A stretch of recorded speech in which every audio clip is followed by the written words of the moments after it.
नमस्कार शेतकरी बांधवांनो, आज एक कृषी विषयक सल्ला घेऊन मी आली आहे।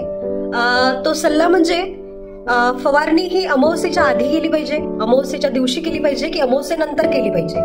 कारण सध्या खरीप पीक म्हटल्यानंतर आपल्या शेतामध्ये सोयाबीन आहे, कापूस आहे, तूर आहे, भाजीपाला आहे, खरीप भुईमुग आहे, खरीप ज्वारी आहे, इत्यादी पिके आपल्या सध्या शेतामध्ये आहे। तेव्हा जे अळीवर्गीय कीटक जो आपल्या शेतामध्ये किंवा आपल्या प्रक्षेत्रामध्ये पडत आहे त्याला फवारणीद्वारे नियंत्रित कसं करायचं आज आपण या व्हिडिओ मार्फत समजून घेणार आहोत। शेतकऱ्यांना पडलेला एक महत्त्वाचा प्रश्न म्हणजे की अमावस्येच्या दिवशी ही फवारणी केली जावी का? तर अमावस्येच्या दिवशी फवारणी ही करू नये, कारण अमावस्येच्या दिवशी आपल्या शेतामध्ये अळीवर्गीय कीटक हे अंडी घालत असतात। आता ही अंडी जवळपास पानांवर, फांद्यांवर, पानाच्या खालच्या बाजूला, पानाच्या वरच्या बाजूला घातली जातात, बरोबर? तर जेव्हा ही अमावस्येच्या दिवशी ही अंडी ही अळीवर्गीय कीटक घालतात, त्याच्या 1 ते 2 दिवसांनी या अंड्यांमधून त्या अळीवर्गीय कीटकांचे पिल्ल बाहेर येत असतात। म्हणजे जर आपण अमावस्येनंतर 1 ते 2 दिवसांनी जर फवारणी केली तर आपल्या शेतामध्ये अळीवर्गीय कीटकाचे नर व मादी, त्याच्यानंतर अंडी आणि त्याचे पिल्ले असे मिळून 2 पिढ्या आपण एका फवारणीमध्येच मारू शकतो। त्यामुळे आपला जो आर्थिक खर्च शेतीवर होत आहे तो कमी होतो आणि यामध्ये आपल्याला डबल फायदा झालेला दिसतो। याच्या उलट जर आपण पौर्णिमेचा विचार केला तर पौर्णिमेच्या दिवशी अळीवर्गीय कीटक हे अंडी घालत नाही, त्यामुळे पौर्णिमेनंतर फवारणी करू नये।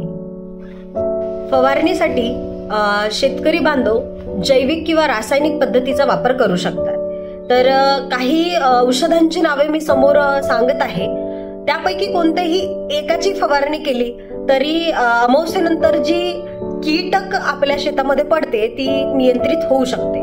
तर सर्वप्रथम यामध्ये तो निंबोळी अर्क 5%, जवळपास 500 ते 10,000 पार्ट्स पर मिलियन मध्ये हा असतो आणि याला निंबोळी अर्क किंवा निंबोळी तेल असंही संबोधल्या जातं। पुढील अंडीनाशक व अळीनाशक जे कीटकनाशक आहे ते आहे प्रोपेनोफॉस 50%। बाजारामध्ये हे क्युरोक्रोन, प्रबल, प्रहार किंवा प्रोफेक्स सुपर या नावाने विकल्या जातं।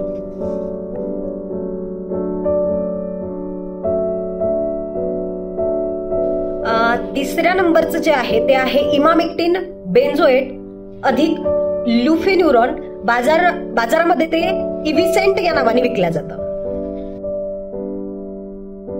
4 नंबरचं जे अंडीनाशक आणि अळी कीटकनाशक आहे ते आहे क्लोरटॅनिलप्रोल प्लस लॅम्डासी हॅलोथ्रिन, बाजारामध्ये हे अँप्लिको सिंजेंटा या नावाने विकल्या जातं।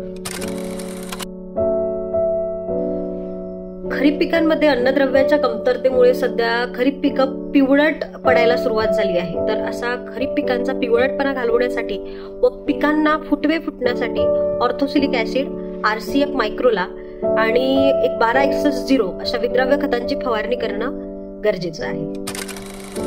अशा प्रकारे आपण कृषी विषयक सल्ला जाणून घेतलाय, पण ज्या प्रकारे तुम्ही पिकांची काळजी घेता त्या प्रकारे स्वतःची सुद्धा काळजी घ्यायला शिका। फवारणी करतेवेळी हातमोजे, मास्क, अंगभर कपडे आणि डोक्यावर कपडा घ्यायला विसरू नका। धन्यवाद।